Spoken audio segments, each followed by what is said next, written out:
நீங்கள் புது laptop computer வாங்க போகிறீங்களா இல்லை உங்கள் லேப்டாப் கம்ப்யூட்டர் சரி செய்யணுமா? மீன்ஸில் இருக்க ஸ்மார்ட் சிஸ்டம்க்கு கால் பண்ணுங்கள். 04427935803, மொபைல் 9962194022.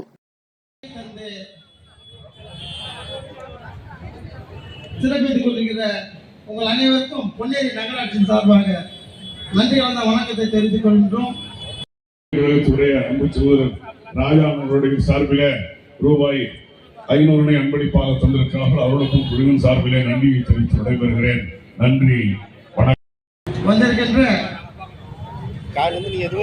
கழகராட்சியின் சாதனைகளை விலக்கி சிறப்புரையாற்ற வருகை தந்திருக்கின்ற அருமை ஐயா டாக்டர் கலாநிதி வீராசாமி அவர்களே, வருகை போவதையாக இருக்கின்ற அருமை அண்ணன் ஆவடி ஒன்றிய செயலாளர்கள் அருமை சகோதரர் முரளிதரன், ஆர் ராஜா, நான் செல்வசேகரன், வே ஆனந்தகுமார். பேச்சு நானே கேட்க மாட்டேன்னு எவனாவது என் பேச்சு நானே கேட்க மாட்டேன்னா என்ன அர்த்தம்? அவன் மென்டல் அர்த்தம். அவனுக்கு பொண்டாட்டி கூட வாழல, பெற்ற பிள்ளையோடு வாழல, அவனை ஈன்ற அம்மா அப்பாவோடு வாழல. ஒரு பெரிய மாளிகையில 40 நாளைக்கு ஒரு வெளியே வரான், திரும்பி 40 நாள் உள்ள போய் தூங்குறான், ஃபுல்லா சரக்கட்சி தூங்குவான். அவன் நம்மளை பார்த்து சொல்றான், இந்த தேர்தல் என்பது திமுகவுக்கும் தாவேகளுக்கும் போட்டி என்றான். அது மாதிரி இருக்கிற நிலைமை. உங்களுக்கு 10% ஓட்டு வந்தாலும் பெரிய விஷயம். திமுகவை எதிர்ப்பதற்கு ஒரு தகுதி வேண்டாம். முதல்ல அந்த தகுதியை ஏற்படுத்தி கொண்டு வா, உன்னை ஓட ஓட விரட்ட தயாராக இருக்கிறோம் என்று கூறி விடைபெறுகிறேன். நன்றி, வணக்கம். அருமை அண்ணன் கலாநிதி வீராசாமி அவர்களே, அணியினுடைய அமைப்பாளர்களே, கிளைக்கழகத்தினுடைய செயலாளர்களே, இயக்கத்தினுடைய முன்னோடிகளே, மாவட்ட கழகத்தினுடைய அணியினுடைய துணை அமைப்பாளர்களே, திரளாக வருகை தந்துள்ள மகளிர் அணி சகோதரிகளே, உங்கள் அனைவரையும் திருவள்ளூர் கிழக்கு மாவட்டத்தின் சார்பில் மாலை வணக்கத்தை தெரிவித்துக் கொண்டு, இன்றைக்கு நம்மளுடைய முத்தமிழறிஞர் டாக்டர் கலைஞர் அவர்கள் ஆட்சி பொறுப்பில் இருந்தபோது தமிழகத்தில் என்னென்ன திட்டங்கள் கொண்டு வந்தார்களோ என்று உங்களுக்கு நன்றாக தெரியும். ஆனால் இன்றைக்கு நம்முடைய முதல்வர், நம்முடைய தமிழகத்தினுடைய முதல்வர் அண்ணன் தளபதி அவர்கள் ஆட்சி பொறுப்பேற்று 5 ஆண்டு முடிய போது தேர்தல் அறிக்கையில் என்னென்ன அறிவித்தார்களோ அதையெல்லாம் நம்முடைய தமிழகத்தினுடைய முதல்வர் ஒன்று விடாமல் அந்த சாதனைகளை செய்து தந்தவர் தான் நம்முடைய தமிழகத்தினுடைய முதல்வர் அண்ணன் தளபதி அவர்கள்.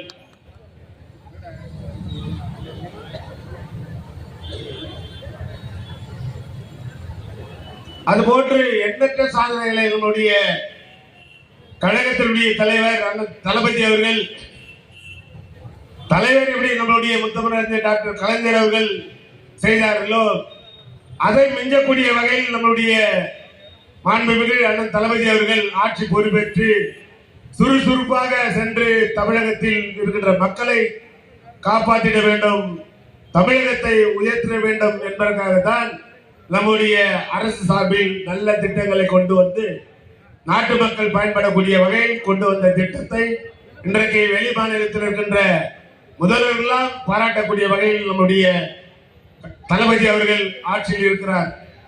ஆனால் நம்முடைய சின்ன சின்ன கட்சியெல்லாம் இப்ப வந்திருக்கிறாங்க, விஜய் கட்சியெல்லாம். நான் மட்டும் உங்களுக்கு சொல்ல வேண்டிய கடமை மாவட்ட கழக செயலாளர் என்ற முறையில் நான் தெரிவிக்க விரும்புகின்றேன். அந்த கட்சியை நீங்கள் விட்டுவிடுங்கள். உங்களுடைய எண்ணம் என்ன? நம்முடைய தளபதியுடைய ஆட்சி வர வேண்டும். அதை நீங்கள் ஒன்றாக இணைந்து நம்முடைய ஆட்சியில் என்னென்ன சாதனைகளை செய்தமோ அதை நீங்கள் பரப்புரை செய்ய வேண்டும் என்பதற்காகத்தான் இந்த பரப்புரை கூட்டத்தை நம்ம ஏற்பாடு செய்திருக்கின்றோம்.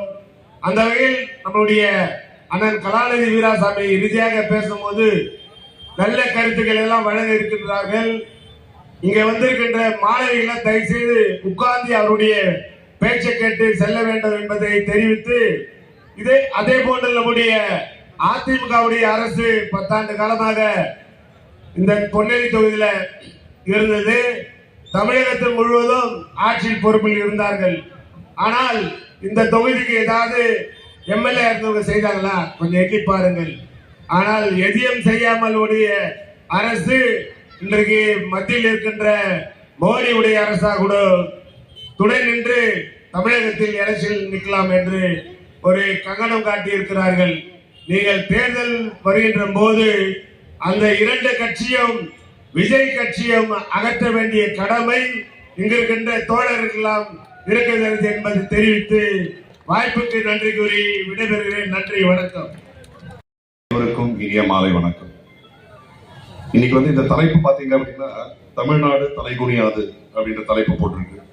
இது நிறைய பேர் கேட்பாங்க, தமிழ்நாடு தலைகுனியாது அப்படின்ற தலைப்பு ஏன் நம்ம எடுத்திருக்கோம் அப்படின்னு கேட்டா, நிறைய பேருக்கு அந்த வரலாறு மறந்துருக்கும்.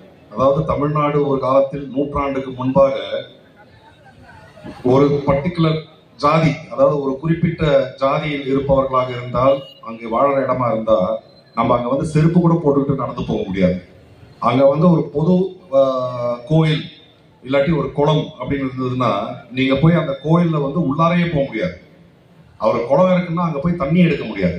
அது அந்த ஜாதி பாகுபாடு அப்படின்றது எப்படி வச்சிருந்தாங்கன்னா, ஒரு உயர்ந்த ஜாதி, அதுக்கு கீழே ஒரு ஜாதி, அதுக்கு கீழே ஒரு ஜாதி, அதுக்கு கீழே கடைசியில ஒரு தலித் ஜாதி அப்படின்னு சொல்லி, ஏன்னா எல்லாரையும் ஒரே மாதிரியா நீங்க எல்லாருமே கீழே அப்படின்னு சொல்லிட்டா அது பிரச்சனை வந்துடும் அப்படின்னு சொல்லி மக்களை பாகுபாடுபடுத்தி தனித்தனி ஜாதி, அதாவது நீ எனக்கு கீழே இருக்க ஆனா உனக்கு கீழே 2 ஜாதி இருக்காங்க.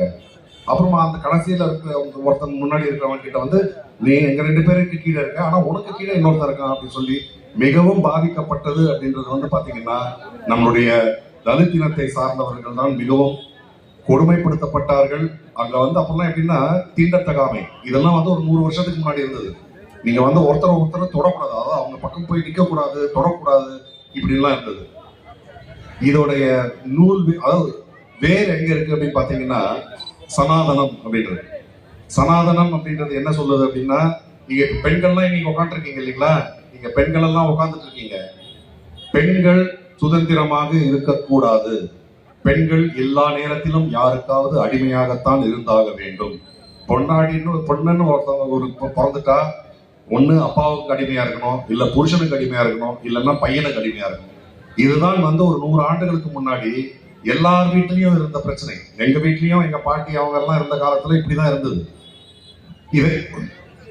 இதை மட்டும் அல்லாமல் இந்த ஜாதியின் அடிப்படையில் நீ ஆணா இருந்தா கூட நீ பள்ளிக்கூடத்துக்கு போகக்கூடாது, நீ படிக்க கூடாது, நீ கீழ் வேலைகள் மட்டும்தான் செய்யணும், அசுத்தமான வேலைகளை மட்டும்தான் செய்யணும். நாங்க கோயில்ல போய் பூஜை செய்வோம், பெரிய பெரிய வேலைகள் அப்படின்லாம் இருந்ததுன்னா நாங்க செய்வோம் அப்படின்னு சொல்லிட்டு மக்களை பாகுபாடுபடுத்தி ஒரு அடிமைகளாக வைத்திருந்து தலை குனிந்து கொண்டே இருந்த ஒரு காலகட்டம் தமிழ்நாட்டில் இல்லை, இந்தியா முழுவதிலும் இருந்தது.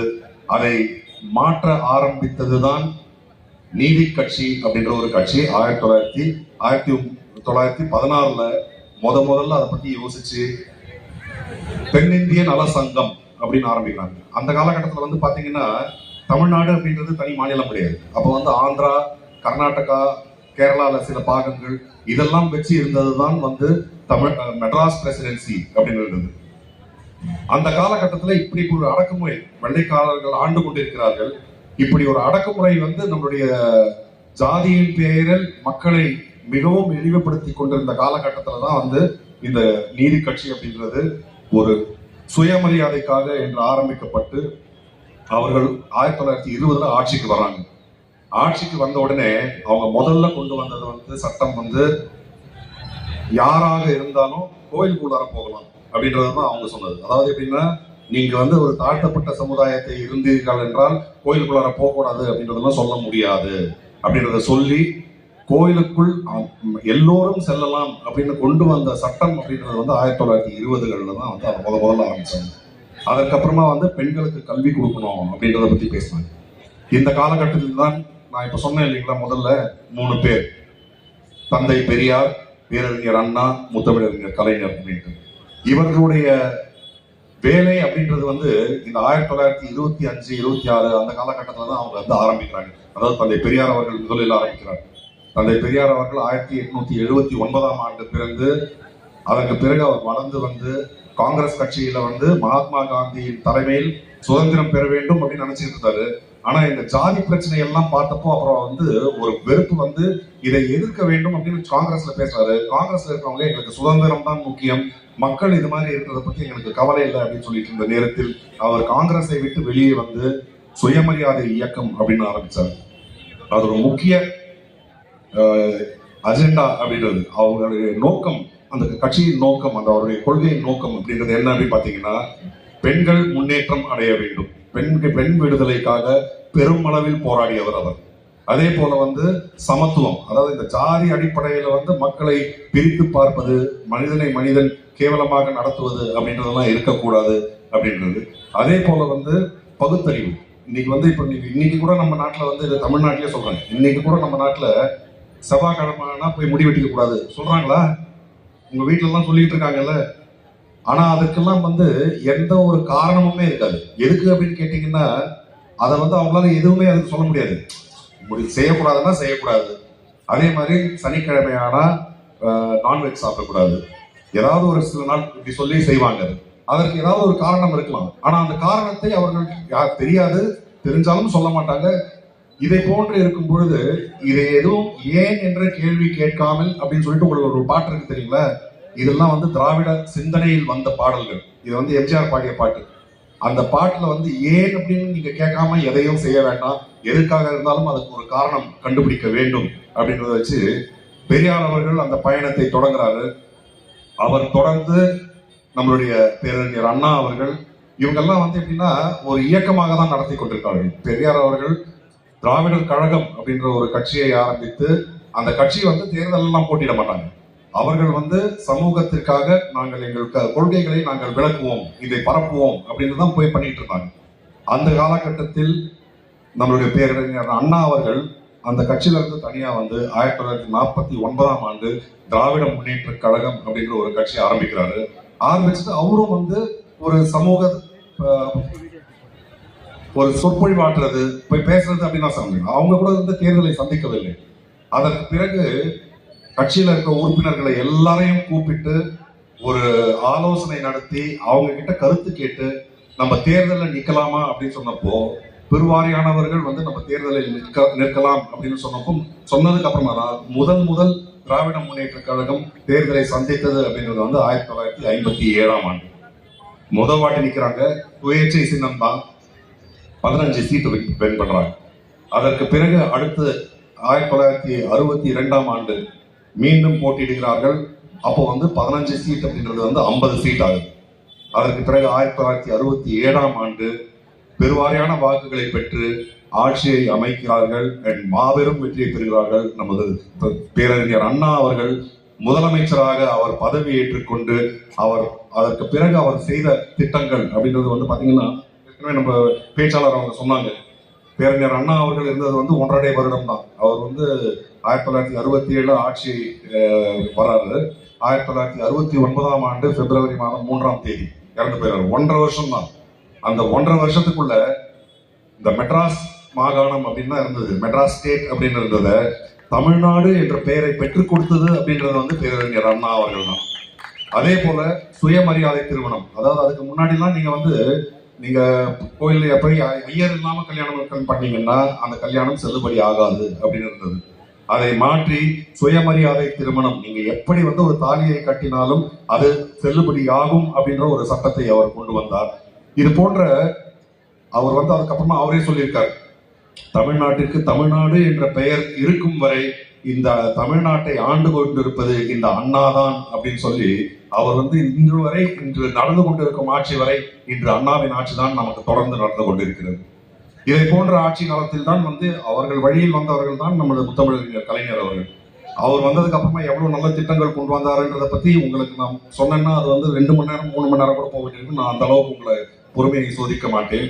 அவர் ஆட்சிக்கு வந்த பிறகு பெண்களுக்காக என்று பல திட்டங்களை கொண்டு வந்தார். அதாவது சொத்துல வந்து இன்னைக்கு வந்து பெண்களுக்கு சம உரிமை அப்படின்றது இருக்கு அப்படின்னா அதற்கு முக்கிய காரணம், ஒரே காரணம் நமது முத்தமிழறிஞர் கலைஞர் மட்டும்தான்.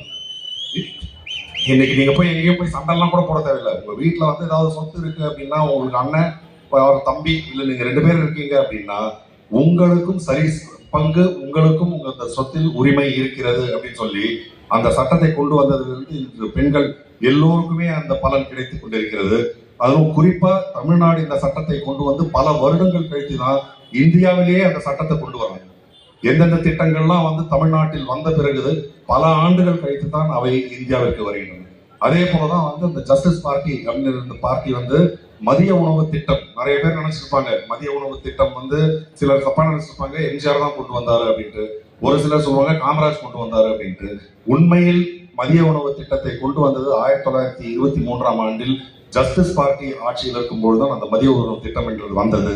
அதுக்கு பிறகு வந்த காங்கிரஸ் ஆட்சி அதை நிறுத்திவிட்டார்கள். இந்த தமிழ்நாட்டை ஆண்டு கொண்டிருந்த ஜஸ்டிஸ் பார்ட்டி ஒரு காலகட்டத்தில் தோற்று போய் 1937 இருந்து 67 வரைக்கும் காங்கிரஸ் ஆட்சி இருக்கு.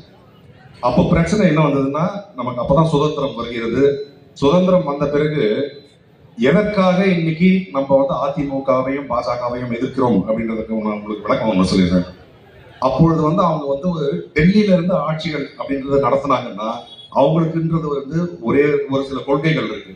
இந்த சனாதனத்தை நாம் மறுபடியும் தமிழ்நாட்டில் கொண்டு வர வேண்டும் அப்படின்றது ஒண்ணு. இன்னொன்னு வந்து ஹிந்தி மொழியை எப்படியாவது கட்டாய பாடமாக இங்கே கொண்டு வந்து விட வேண்டும்.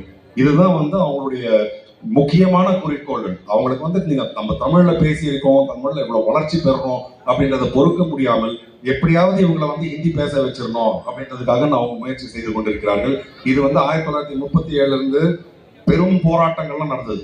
இன்ஃபேக்ட் நமக்கு வந்து திமுக ஆட்சிக்கு வந்த முக்கியமான காரணமே வந்து மாணவர்கள் எடுத்த மிகப்பெரிய போராட்டம். எத்தனையோ பேர் உயிர் இழந்துட்டாங்க. அதாவது அத்தனை பேர் ஒரு மொழிக்காக உயிரிழந்தார்கள் அப்படின்னு சொன்னா அது தமிழ் மொழிக்கு மட்டும்தான் இந்த சிறப்பு. வேற எந்த மொழிக்காகவும் யாரும் உயிரை விட்டது கிடையாது.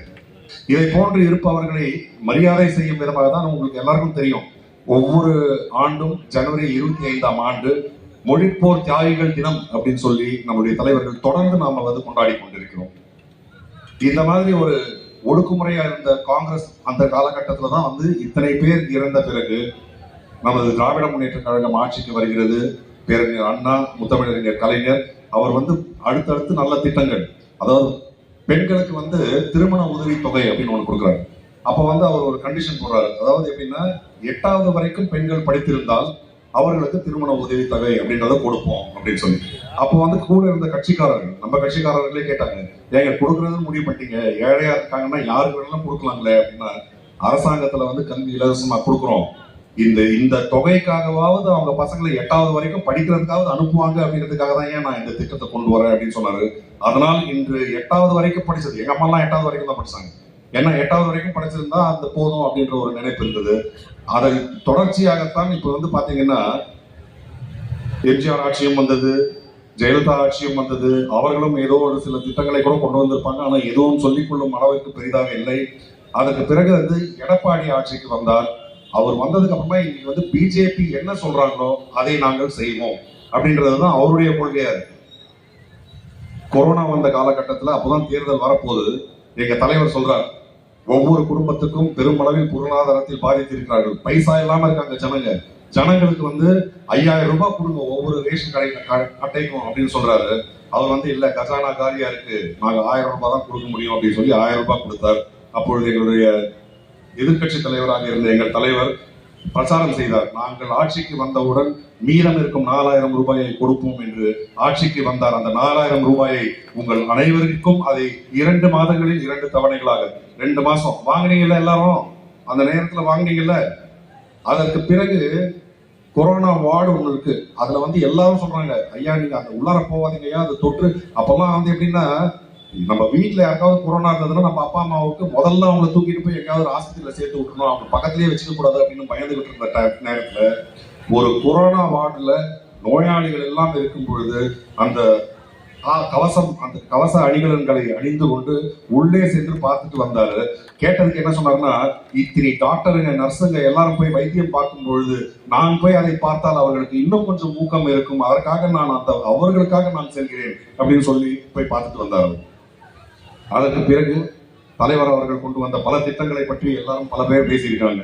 அதுல இந்த மகளிர் உரிமை தொகை, அதாவது மகளிர் உரிமை தொகையை பத்தி பல பேர் பல கதைகள் சொல்லுவாங்க. அதாவது 1000 ரூபாய் கொடுத்தா என்ன ஆயிட போகுது அப்படின்ற மாதிரி எல்லாம். நான் வந்து ஏற்கனவே இந்த ஒரு இதுல சொல்லியிருக்கேன், ஒரு பிளாஸ்டிக் சர்ஜன் நான். அதாவது என்னுடைய வேலை என்னன்னா, யாருக்காவது கையில அடிபட்டு வந்தாங்கன்னா அவங்களுக்கு வந்து ஆப்ரேஷன் பண்றது தான் என் வேலை. நான் வந்து ஸ்டான்லி மருத்துவக் கல்லூரி, அதாவது நான் வட சென்னையில இருக்குது ஸ்டான்லி மருத்துவக் கல்லூரின்றது உங்களுக்கு நிறைய பேருக்கு தெரிஞ்சிருக்கும். அங்க வந்து பணி செய்து கொண்டிருக்கும் பொழுது பெண்கள் வந்து வருவாங்க, கையில அடிபட்டு வருவாங்க. என்னம்மா அப்படின்னு கேட்டா, இல்ல வந்து கீழே விழுந்துட்டேன், கத்தி மேல விழுந்துட்டேன், இல்ல அருவா மேல விழுந்துட்டேன் அப்படின்னு சொல்லுவாங்க. அதுக்கப்புறமா உள்ளார கூட்டு போயிட்டு ஆப்ரேஷன் பண்றப்போ நாங்க கேட்போம், ஏமா என்ன இத்தனை வாட்டி இத்தனை இடத்துல கட்டாயிருக்கு, எத்தனை வாட்டிமா எழுந்து எழுந்து அருவா மேல விழுந்தியா அப்படின்னு சொல்லிட்டு நாங்க கேட்கறப்போ அவங்க சொல்லுவாங்க, இல்லைங்க நான் என் வீட்டுக்காரர் வந்து நகையெல்லாம் பிடிக்கிட்டு போய் குடிக்கிறாரு, அதனால வந்து கொடுக்க மாட்டேன் அப்படின்னு சொன்னப்போ வந்து அடிச்சாரு, பாதுகாத்துக்கிறதுக்காக கையை எப்படி வச்சேன், அப்போ வந்து ஃபுல்லா அது கோவத்துல அடிச்சது. இது மாதிரி நிறைய கேசஸ் வரும். அதை போன்று இருக்கும் பெண்களுக்கு போய் நீங்க கேட்டீங்கன்னா அந்த 1000 ரூபாய் எவ்வளவு முக்கியம் என்பது அவர்களுக்கு தான் புரியும். இதோட வலி என்ன அப்படின்றது கார்ல போய்கிட்டு ஃபிளைட்ல போய்கிட்டு இருக்கிறவங்களுக்குலாம் வந்து அது புரியாது. குறிப்பாக நம்மளுடைய நிர்மலா சீதாராமன் போன்ற பெண்மணிகளுக்கெல்லாம் ஒரு ஏழை எளியவர்கள் இருக்கும் வாழ்க்கை எப்படிப்பட்டது அப்படின்றது அவர்களுக்கு அதை பத்தி புரியதலே இருக்காது. ஏன்னா அவங்க வந்து இது வரைக்கும் தேர்தலே சந்திச்சதில்லை. அவங்க வந்து எப்பவுமே நியமன எம்பியா தான் இருப்பாங்க, ராஜ்யசபா எம்பியா தான் இருப்பாங்க. அவர்கள் மக்களிடம் போய் அவர்களுக்கு என்ன பிரச்சனைகள் என்பதை பற்றி அவர்களுக்கு தெரியவே தெரியாது. ஆனால் நம்முடைய தலைவர் அவர்கள் தொடர்ந்து மக்களோடு பயணித்து ஒரு 50 ஆண்டுகளாக என்ன பிரச்சனை இருக்கு அப்படின்றதெல்லாம் தெரிஞ்சு புரிஞ்சு இன்றைக்கு கொண்டு வரும் ஒவ்வொரு திட்டங்களும். இப்ப பள்ளி மாணவிகள் முதல்ல ஆரம்பிச்சது வந்து பள்ளி மாணவிகளுக்கு, இப்ப நம்ம சொன்னோம் இல்லைங்களா 8வது வரைக்கும் படிக்க வச்சுட்டாரு கலைஞர் அப்படின்றது. அந்த 8வது வரைக்கும் படிச்சு வச்சவங்கள நீங்க காலேஜுக்கு போய் சேர்க்கணும் அப்படின்னா இன்றைக்கு நீங்கள் அரசு பள்ளியில் படித்து விட்டு கல்லூரிக்கு சென்றால் மாதம் 1000 ரூபாய். இந்த ஒரு திட்டத்தை அவர் அறிவிக்கும் போது நிறைய பேர் கேட்டாங்க, இது எப்படிப்பா இது என்ன சாத்தியமா? ஒவ்வொரு திட்டம் அவர் வரைக்கும் அதான் சொல்லுவாங்க, இது சாத்தியமா அப்படின்னு கேட்டா இது வந்து முடியாது. எடப்பாடி எப்பயுமே சொல்லுவாரு, மகளிர் உரிமை திட்டம் இவரால் கொடுக்க முடியாது, இந்த புதுமை பெண் திட்டம் இது அவரால் கொடுக்க முடியாது அப்படின்னு சொல்லி. ஆனால் லட்சக்கணக்கான மாணவ மாணவிகளுக்கு இன்று அந்த மாதம் 1000 ரூபாய் தமிழ் புதல்வன் புதுமை பெண் திட்டம் மூலமாக கொடுத்து இன்று ஏற்கனவே தமிழ்நாட்டில் வந்து பள்ளி படிப்பு முடித்து காலேஜுக்கு போறது வந்து 50%. இந்தியா மொத்தமா வந்து இப்ப இருக்கிற சதவீதம் வந்து 23% இப்பவே நம்ம 50% இருக்கோம். இன்னும் ஒரு 5 வருடங்களுக்குள் நீங்கள் பார்த்தீர்கள் என்றால் பள்ளி படிப்பை முடித்து கல்லூரிக்கு செல்லும் மாணவர்களின் எண்ணிக்கை 75-80% கண்டிப்பாக உயர்ந்துவிடும். தமிழ்நாட்டின் தலைகுனியாமல் மேலும் மேலும் வளர்ந்து கொண்டே போக ஒரு வாய்ப்பாக அமையும் அப்படின்றது. அதே போல அவருடைய பெருந்தன்மை, தலைவர் வந்து ஆட்சிக்கு வந்த உடனே அப்போ வந்து ஸ்கூல் பேக்ஸ் வந்து பசங்களுக்கு கொடுக்கணும். அந்த ஸ்கூல் பேக்ஸ்ல வந்து பாத்தீங்கன்னா எடப்பாடி படமும் அம்மையார் ஜெயலலிதாவோட படமும் போட்டு லட்சக்கணக்கான ஸ்கூல் பேக்ஸ் இருக்கு. அந்த லட்சக்கணக்கான ஸ்கூல் பேக்ஸை வந்து பள்ளி மாணவர்களுக்கு கொடுக்கணும். அப்ப ஆட்சியில் இருக்கிற அந்த அதிகாரிகள் வந்து இது எப்படி நம்ம வந்து இவர்கிட்ட சொல்றது அப்படின்னு சொல்லி தலைவர்கிட்ட வந்து தயங்கி வர சொல்றாங்க. சார் இது மாதிரி அவங்க படம் போட்டு இருக்கு, நாங்க அதை மாத்திடுறோம், அதை மாத்திட்டு எடுத்துட்டு இது மாதிரி நீங்க உங்க படத்தை போட்டு கலைஞர் படத்தை போட்டு நாங்க அதை கொடுத்துருவோம் அப்படின்ட்டு. அப்போ வந்து நம்மளுடைய தலைவர் அவர்கள் சொல்கிறார், அதை எடுத்துட்டு போடணும்னா இன்னும் எவ்வளவு செலவாகும்? ஏற்கனவே அடிச்சு வச்சிருக்கிற அந்த பேக் எல்லாம் வந்து 8 கோடி ரூபாய்க்கு அடிச்சு வச்சிருக்காங்க. அவங்க சொன்னாங்க இல்ல இன்னும் ஒரு 2 கோடி செலவாகும் சார். அப்போ ஒண்ணு பண்ணுங்க, இருக்கிறத அப்படியே கொடுங்க, பரவாயில்ல அவங்க படம் இருந்துட்டு போட்டோம், அந்த 2 கோடிக்கு கூடுதலாக பேகை வாங்கி இன்னும் கொஞ்சம் பசங்களுக்கு கொடுங்க. இதை போன்ற ஒரு பெருந்தன்மை அப்படின்றது வந்து எனக்கு தெரிந்து எந்த ஒரு அரசியல்வாதிக்கும் வருவதற்கான வாய்ப்பே இருக்காது அப்படின்ற மாதிரி இருக்கு. இதை போன்ற ஒவ்வொரு திட்டத்தையும் யோசித்து நம்மளுடைய மக்களுக்காக செய்து கொண்டிருப்பவர். இன்னைக்கு வந்து பசங்க வந்து இந்த மகளிர் இலவச அந்த உரிமை பயணம் அப்படின்றத பத்தி நிறைய பேர் அதை பத்தியும் வந்து சொல்லுவாங்க, இது வந்து இதெல்லாம் செய்ய முடியாது அப்படின்றது. ஆனால் இந்த உரிமை பயணத்தின் மூலம் இன்னைக்கு வந்து எத்தனை பெண்கள், அதாவது அவங்களுடைய சேமிப்பு அப்படின்றத வந்து பாத்தீங்கன்னா மாசத்துக்கு 500 ரூபாயில இருந்து 1000 ரூபாய் சேமிப்பு அப்படின்றது இன்னைக்கு வந்து கொண்டு இருக்கிறது என்றால் தன்னுடைய முதலமைச்சர் அவர்கள் கொண்டு வந்த இந்த அருமையான திட்டத்தின் மூலம் பெண்கள்லாம் வந்து இன்னைக்கு வந்து காசு செலவு அப்படின்னா புருஷனை வந்து கேட்கறதுக்கு கூட தேவை இருக்காது. அவர்களே இந்த வழிகளில் வரும் காசை வைத்துக் கொண்டு அவர்கள் சுதந்திரமாக போய் பணியும் செய்யலாம். அதே மாதிரி இன்னொரு திட்டத்தை பத்தி சொன்னாங்க, காலை உணவு திட்டம் அப்படின்றது. இது காலை உணவு திட்டம்ன்றது ஏன் கொண்டு வந்தாங்க அப்படின்றது, ஏன்னா அந்த ஸ்டடியில நானும் இருந்தேன், அது ஒரு ஆய்வு செய்தார்கள். அதுல என்ன சொன்னாங்கன்னா, மதிய உணவு திட்டம் கொடுக்குறோம், ஆனா பல பசங்கள் வந்து குறிப்பாக கிராமப்புறங்கள்ல வந்து மதியம் எப்போ ஒரு மணிக்கு சாப்பாடு போவாங்கன்னா 12:30 மணிக்கு தான் பசங்க வந்து ஸ்கூலுக்கு வராங்க. வீட்டில் வந்து அவங்க அப்பா அம்மா என்ன சொல்லுவாங்கன்னா, உனக்கு மதியம் 1 மணிக்கு தான் சாப்பாடு, நீ 12:30 மணிக்கு போய் சாப்பிட்டு அப்புறமா வா அப்படின்னு சொல்லி அனுப்புவாங்க. இதனால் அவர்களுடைய கல்வித்திறன், அதாவது 5ஆம் கிளாஸ்ல இருக்கிற பையனுக்கு வந்து 2ஆம் கிளாஸ் என்ன கணக்கு தெரியுமோ அந்த அளவுக்கு தான் தெரிஞ்சிருந்தது. அதே போல வந்து அவங்களுடைய சத்து அப்படின்றது, அதாவது ஹெல்த் செக் பண்ணி பார்த்தப்போ தினத்துக்கு ஒரு வேளை மதிய உணவு நம்ம கொடுத்தோம்னா கூட அவருடைய ஹீமோகுளோபின், அதாவது உடம்புல இருக்கிற சத்துலாம் வந்து கம்மியா இருக்கு அப்படின்னு ஒரு படிப்பு ஆய்வு வந்தவுடன் இவங்க வந்து தலைவர் வந்து சொல்கிறார், முதலில் ஒரு அரசு பள்ளிகளில் சென்னையில் மட்டும் காலை உணவு திட்டம்னு ஆரம்பிக்கிறாங்க. அதை ஆரம்பித்த பொழுது பார்த்தா எத்தனை பல பசங்க வந்து வராம இருக்காங்க அப்படின்றது வந்து அந்த நம்பர்ஸ் அதிகமாகுது. அதே போல வந்து அவருடைய ஹெல்த் 2 வேளை சாப்பாடு போடுறதுனால அவர்கள் இன்னும் ஆரோக்கியமாக இருக்கிறார்கள். அதே போன்று 4-5 மணி நேரம் பள்ளிக்கூடத்துல இங்க இருக்கிறதுனால அவர்கள் கற்றல் திறன், அவருடைய அறிவு வளர்ச்சி இன்னும் சிறப்பாக இருக்கிறது அப்படின்னு சொல்லி இந்த ஆய்வை எல்லாம் பார்த்துதான் வந்து இன்னைக்கு தெலங்கானா, ஆந்திரா, பஞ்சாப், கனடா சொன்னாங்க ஏற்கனவே. இந்த இடங்கள்லாம் ஏன் இதை எடுத்துட்டாங்கன்னா இதை போன்ற இதனால வந்து அனுகூலங்கள் இருக்கிறது. இதை பண்ணீங்கன்னா எதிர்காலம் அப்படின்றது, நம்மளுடைய எதிர்காலம் அப்படின்றதே குழந்தைகள் தான். இந்த எதிர்காலத்தை வளப்படுத்த வேண்டும் அப்படின்றதுக்காக கொண்டு வரப்பட்ட திட்டம் தான் இந்த திட்டம்.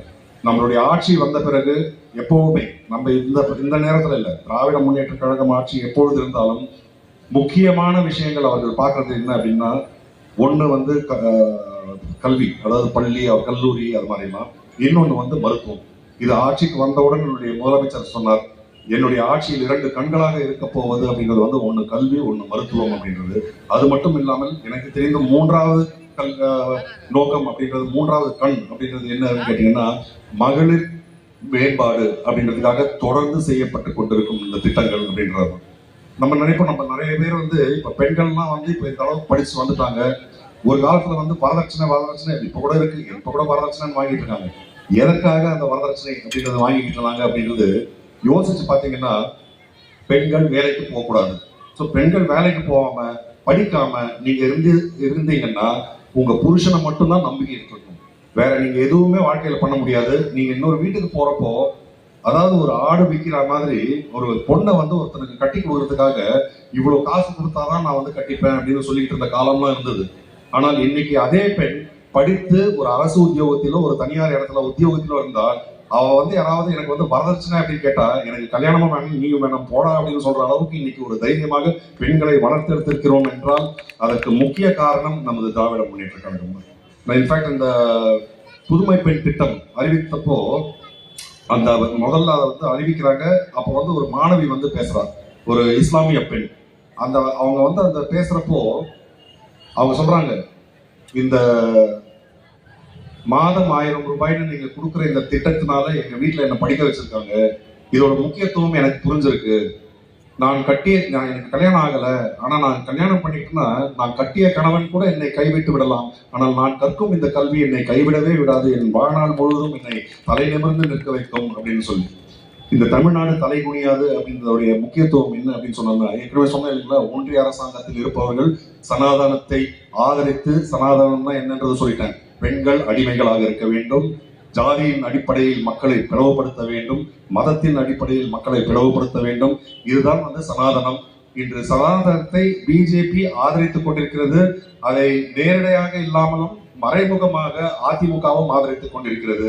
இன்னைக்கு வந்து எங்களுடைய துணை முதலமைச்சர் அவர் வந்து ஒரு மீட்டிங்கு போறாரு, அந்த சனாதன எதிர்ப்பு மாநாடு அப்படின்னு ஒண்ணு நடத்துறாங்க.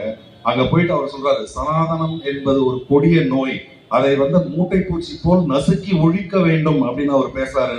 பெரிய அளவுக்கு வந்து சொல்றாங்க, உங்க தலையை விட்டுமே கோர்ட்ல போய் கேஸ் போடுறாங்க, மன்னிப்பு கேட்க வேண்டும் அப்படின்றது. அவர் வந்து பெரியார் போல் அவர் சொன்னது, என் உயிரே போனாலும் சரி இந்த சனாதன எதிர்ப்பை கொள்கையை நான் என்றும் கைவிட மாட்டேன். தாழ்த்தப்பட்டவர்கள் யாராக இருந்தாலும், பெண்களாக இருந்தாலும், ஒரு மதத்தின் அடிப்படையில் இருந்தாலும், ஒரு இனத்தின் அடிப்படையில், ஒரு ஜாதியின் அடிப்படையில் இருந்தாலும் அதை கண்டிப்பாக நான் எதிர்ப்பேன் அப்படின்னு சொன்னதால்தான் ஒரு சிலர் வந்து அவரை வந்து இன்னைக்கு வாழும் பெரியார் அப்படின்னு சொல்லிட்டு பெரிய அளவுக்கு சொல்றாங்க. அப்படின்னா அதில் என்னுடைய முழு ஏற்புடன் நான் அதை ஒப்புக்கொள்கிறேன். இதை போன்று தொடர்ந்து நம்மளுடைய தமிழ்நாட்டிற்காக பாடுபட்டு கொண்டிருக்கும் இந்த தலைவர்கள், அவர் இன்னைக்கு வந்து தமிழ்நாட்டில் எதிர்கட்சியாக இருந்தாலும் சரி, அவர் சொல்றது எப்படி சொல்வாருன்னா, இன்னைக்கு நான் வந்து ஒரு முதலமைச்சராக இருக்கிறேன் என்றால் என்னுடைய செயல்பாடு வந்து எப்படி இருக்கும்னா, இந்த ஆட்சியை கொண்டு வந்ததற்காக வாக்களித்தவர்கள் சந்தோஷப்பட வேண்டும். இதுதான் இன்று வந்த திட்டங்கள் எல்லாம். இப்ப நீங்க கொஞ்சம் யோசிச்சு பாருங்க. அதாவது இந்த மகளிர் உரிமை தொகை இது என்ன திமுக காரங்களுக்கு மட்டுமா போகுது? கூட்டணி கட்சி காரங்களுக்கு மட்டுமா போகுது? அது அதிமுகவாக இருந்தாலும் பாஜகவாக இருந்தாலும் அவர்களுக்கும் இந்த 1000 ரூபாய் சென்று அடைகிறது. அதே போல இந்த உரிமை பயணம் எல்லாருமே போகலாம். இது நீங்க வந்து அதிமுகவுக்கு ஓட்டு போட்டவங்களா இருந்தாலும் போகலாம். இப்ப கொண்டு வந்திருக்கும் அனைத்து திட்டங்களுமே மக்கள் நலன் அப்படின்றது. இதை போன்ற மக்கள் நலனுக்காக என்று கொண்டு வந்த திட்டத்தின் காரணமாக தான் நம்முடைய பொருளாதாரம் வளர்ந்து இன்று இந்தியாவிலேயே தமிழ்நாடு முதல் மாநிலமாக இருக்கிறது என்றால் அது நம்முடைய தலைவர் கொண்டு வந்த இந்த அருமையான திட்டங்களால் மட்டும்தான். அது மட்டுமல்லாமல் இப்போ அடுத்து நம்ம தேர்தலை நோக்கி போக போகிறோம். இப்ப இருக்கிற பெரிய அச்சுறுத்தல் வந்து அடுத்த ஆட்சிக்கு வரப்போறது அதிமுக அப்படின்னு சொல்லிட்டு அதிமுக காரங்களுக்கே நம்பிக்கை இல்லை. ஏன்னா அவர்களே சொல்றாங்க, நாங்க வந்தோம்னா கூட நாங்க டம்மியா தான் இருப்போம். ஏன்னா எதிர்கட்சியாக அவர்கள் இருந்த பொழுது 2 சட்டங்கள், குறிப்பா 2 சட்டங்கள் கொண்டு வந்தாங்க. ஒண்ணு வந்து இஸ்லாமியர்களுக்கு எதிரான சிஏஏ சட்டம், இன்னொன்னு வந்து விவசாயிகளுக்கு எதிரான இந்த வேளாண் சட்டங்கள். இந்த 2த்தையுமே அவங்க ஆதரிச்சதுனால பெரும் அளவில் அவருக்கு தமிழ்நாடு பாதிக்கப்பட இருந்தது. ஆனால் அது எல்லாத்தையுமே கோர்ட்ல போய் நிறுத்தி வச்சு அதற்கு முழு பொறுப்பும் இன்று நம்முடைய கழக தலைவர் அவர்களுக்கு தான் இருக்கிறது. இதை போன்ற சிறப்பான ஆட்சியை கொடுத்து கொண்டிருக்கும் நமது கழக தலைவர் அவர்கள் மீண்டும் ஆட்சிக்கு வந்தால், இப்போ வந்து எடப்பாடி வந்து சொல்றாரு, நாங்க வந்தோம்னா நாங்க 2000 ரூபாய் கொடுக்குறோம் அப்படின்னு. போன வாட்டி கேட்டப்போ 1000 ரூபாய்லாம் கொடுக்கறதுக்கு வாய்ப்பே இல்லை அப்படின்னு சொன்னாரு. அதை செய்து சாதித்து காட்டியவர் எங்கள் கழக தலைவர். இன்று வந்து ஒரு 5000 ரூபாய் ஒரே நாள்ல உங்களுக்கு வந்து கொடுத்தாரு. அறிவிப்பு எதுவும் கிடையாது. ஒரே நாளில் 5000 ரூபாய். ஏன்னா நீங்க எப்படியாவது இதை வந்து தடுத்து நிறுத்துவீங்க, தேர்தல் அட்டவணை வந்தவுடன் அதை தடுத்து நிறுத்தி விடுவீர்கள் அப்படின்னு சொல்லி அடுத்த 3 மாதங்களுக்கான 3000 ரூபாயையும் கோடை சிறப்பு சலுகை அப்படின்னு சொல்லி 2000 ரூபாயையும் கொடுத்திருக்கிறார். இதை போன்று மேலும் பல திட்டங்களை கொண்டு வருவதற்கு